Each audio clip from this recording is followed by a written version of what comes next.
Aujourd'hui, on va s'intéresser à une forme poétique très codifiée que l'on appelle le sonnet. Alors le sonnet est originaire d'Italie et il se présente toujours sous la même forme, c'est-à-dire un poème qui tient sur une seule page, voilà, comme on peut voir ici. Et donc ce poème est composé de deux quatrains, de quatre vers, en général ce sont des alexandrins, mais pas toujours, et puis deux tercets de trois vers chacun. Donc en tout, 14 vers. Alors ce qui est remarquable, c'est qu'effectivement on peut le faire tenir sur une seule page sans aucun problème. Alors, de nombreux auteurs ont écrit des sonnets, donc là j'ai fait une sélection de quelques sonnets que je vais vous lire. Donc le premier sonnet s'appelle justement sonnet dans les revues. On peut le trouver aussi sous le titre L'amour caché, et c'est un sonnet de Félix Sarvère. Mon âme a son secret, ma vie a son mystère, un amour éternel en un moment conçu. Le mal est sans espoir, aussi j'ai dû le taire, et celle qui l'a fait n'en a jamais rien su. Hélas, j'aurais passé près d'elle inaperçu, toujours à ses côtés et pourtant solitaire. Et j'aurais jusqu'au bout fait mon temps sur la terre, n'osant rien demander, et n'ayant rien reçu. Pour elle, quoique Dieu l'ait faite douce et tendre, elle suit son chemin, distraite, et sans entendre ce murmure d'amour élevé sur ses pas. À l'austère devoir, pieusement fidèle, elle dira, lisant ses vers tout remplis d'elle, « Quelle est donc cette femme ?» et ne comprendra pas.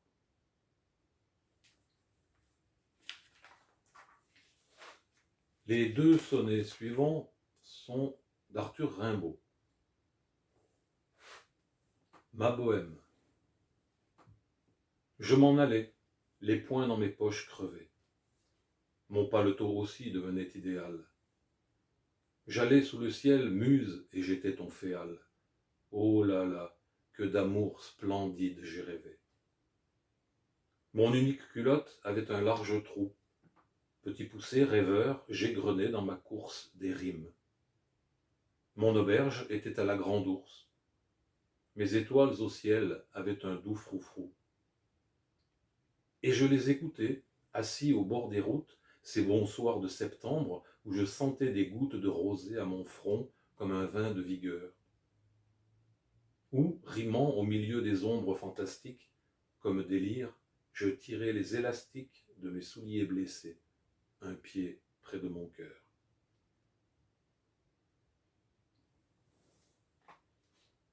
Le dormeur du Val. C'est un trou de verdure où chante une rivière, accrochant follement aux herbes des haillons d'argent, où le soleil de la montagne fière luit. C'est un petit Val qui mousse de rayons. Un soldat jeune, bouche ouverte, tête nue, et la nuque baignant dans le frais cresson bleu, dort. Il est étendu dans l'herbe, sous la nue, pâle dans son lit vert où la lumière pleut. Les pieds dans les glaïeuls, il dort. Souriant, comme sourirait un enfant malade, il fait un somme. Nature, berce-le chaudement, il a froid. Les parfums ne font pas frissonner sa narine. Il dort dans le soleil, la main sur sa poitrine, tranquille. Il a deux trous rouges au côté droit.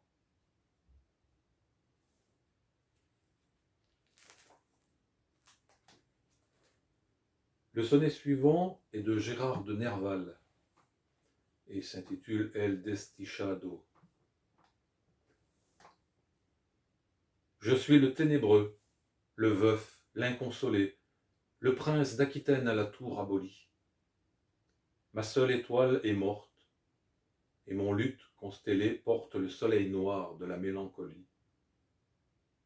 Dans la nuit du tombeau, toi qui m'as consolé, rends-moi le Posélipe et la mer d'Italie, la fleur qui plaisait tant à mon cœur désolé, et la treille où le pampre à la rose salit. Suis-je Amour ou Phébus? Lusignan ou Biron? Mon front est rouge encore du baiser de la reine. J'ai rêvé dans la grotte où nage la sirène. Et j'ai 2 fois vainqueur traversé l'Achéron, modulant tour à tour sur la lyre d'Orphée les soupirs de la sainte et les cris de la fée.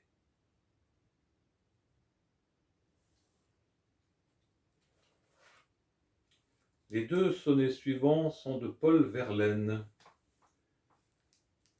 Mon rêve familier. Je fais souvent ce rêve étrange et pénétrant d'une femme inconnue et que j'aime et qui m'aime, et qui n'est chaque fois ni tout à fait la même, ni tout à fait une autre, et m'aime et me comprend.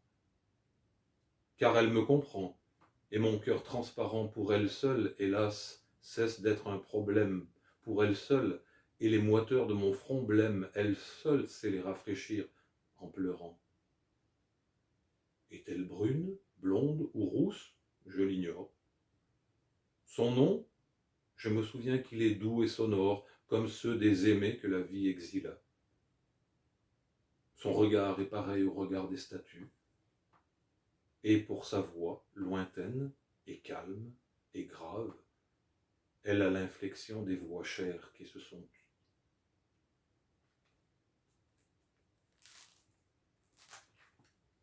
Toujours de Paul Verlaine, après 3 ans.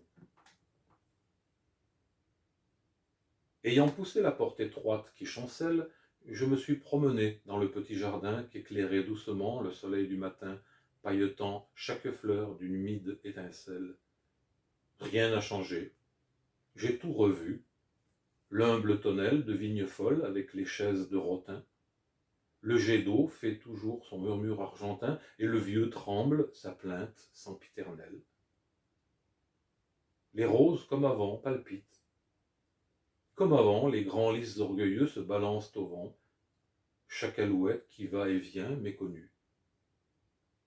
Même j'ai retrouvé debout la Véleda, dont le plâtre s'écaille au bout de l'avenue, grêle parmi l'odeur fade du réséda.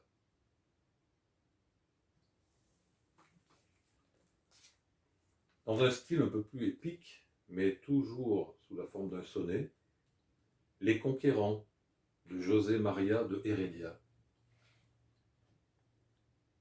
Comme un vol de gerfaux hors du charnier natal, fatigués de porter leur misère hautaine, de Palos de Moguer, routiers et capitaines partaient, ivres d'un rêve héroïque et brutal.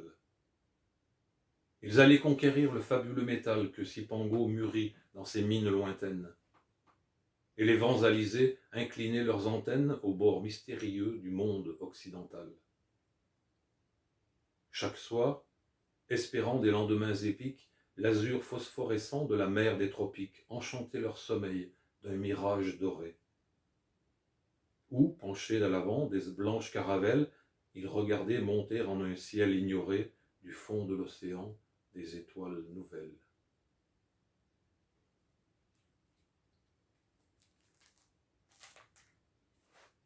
Les 2 sonnets suivants sont de Charles Baudelaire. La vie antérieure. J'ai longtemps habité sous de vastes portiques que les soleils marins teignaient de 1000 feux, et que leurs grands piliers droits et majestueux rendaient pareils, le soir, aux grottes basaltiques. Les houles, enroulant les images des cieux, mêlaient d'une façon solennelle et mystique les tout-puissants accords de leur riche musique aux couleurs du couchant reflétées par mes yeux. C'est là que j'ai vécu, dans les voluptés calmes, au milieu de l'azur, des vagues, des splendeurs et des esclaves nus tout imprégnés d'odeurs, qui me rafraîchissaient le front avec des palmes, et dont l'unique soin était d'approfondir le secret douloureux qui me faisait languir.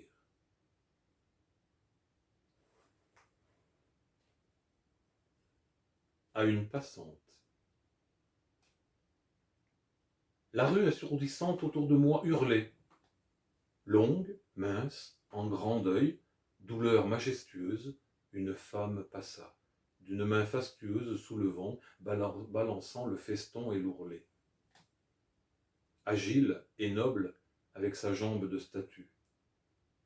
Moi, je buvais, crispé comme un extravagant, dans son œil, ciel livide où germe l'ouragan, la douceur qui fascine et le plaisir qui tue. Un éclair, puis la nuit.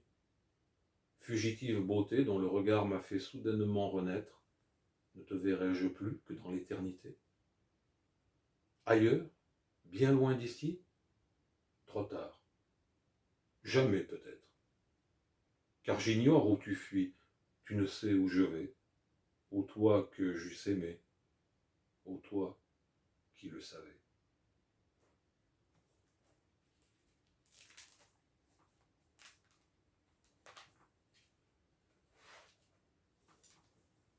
Pour terminer, un sonnet d'un auteur qui s'appelle Émile Goudot, Lutte parisienne. Brillamment tout le jour, il avait combattu pour ses rêves, pour ses amours, pour ses idées, lançant audacieux ses forces débridées à l'assaut du bonheur, cet assiégé têtu. Les assistants disaient, ce lutteur est vêtu d'ironie et de grâce, et par large bordée. Le rire éclate au coin de ses lèvres fardées, on ne l'a vu jamais, ni là, ni courbattu.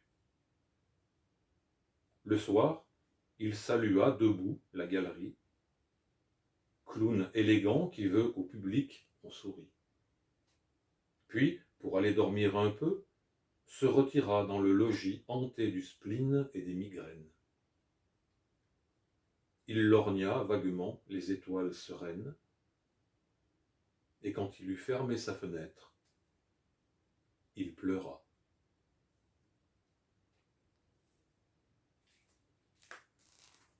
Ah, et puisque vous avez écouté jusqu'au bout tous ces beaux sonnets, je vous propose un dernier poème. Alors ce n'est pas du tout un sonnet, là on est dans une autre forme de poésie, avec Pierre Corneille. Alors Pierre Corneille, qui était déjà âgé, est tombé amoureux d'une actrice qui s'appelait Marquise. Cette Marquise, donc, qui était beaucoup plus jeune que lui, elle n'était pas très voilà, partante pour aller avec ce monsieur Corneille, donc elle l'a un peu repoussé. Et voilà ce que ça a donné, du coup, le poème de Corneille pour Marquise. Donc le poème s'appelle Stance à Marquise. Marquise, si mon visage a quelques traits un peu vieux, souvenez-vous qu'à mon âge, vous ne vaudrez guère mieux. Le temps aux plus belles choses se plaît à faire un affront, et saura faner vos roses, comme il a ridé mon front.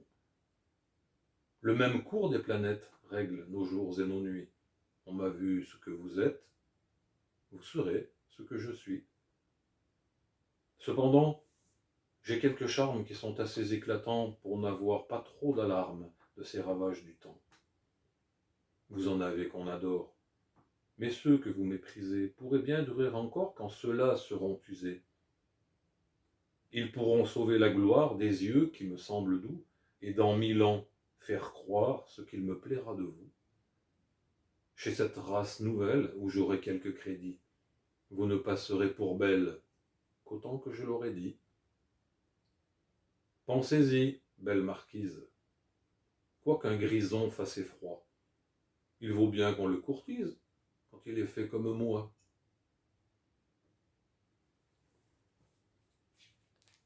Je vous remercie et à bientôt pour une autre vidéo.